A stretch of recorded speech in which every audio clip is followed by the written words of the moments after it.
अस्सलाम वालेकुम दोस्तों पिछले 2-3 दिन से पाकिस्तान के जो ट्विटर के ट्रेंड्स हैं वो ये दिखा रहे हैं कि हमारी सोसाइटी कितनी पोलराइज़ हो चुकी है, कितनी डिवाइड हो चुकी है।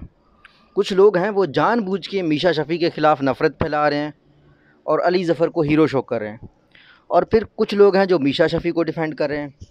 देखो, मीशा शफ़ी और अली ज़फ़र दोनों पाकिस्तान के असासे हैं, हमें दोनों की कदर करनी चाहिए। एक औरत एक मर्द के बगैर ज़िंदगी नहीं गुजार सकती, मर्द औरत के बगैर ऑब्वियसली ज़िंदगी नहीं गुजार सकती। हमें इस सोसाइटी में एक दूसरे के साथ रहना सीखना चाहिए। और जितने भी लोग ये पोलराइजेशन फैलाते हैं ना, ये अपने बेनिफिट के लिए फैलाते हैं। कुछ लोग हैं मीडिया के, नाम लेना मुनासिब नहीं समझता, वो हर काम में कूद पड़ते हैं, मैं ये करके दिखाऊंगा, मैं वो करके दिखाऊंगा। ये नफ़रत का बुनियादी सोर्स हैं। भाई अगर कोर्ट में केस गया है, कोर्ट ने किसी को कन्विक्ट किया तो फैसला हो गया।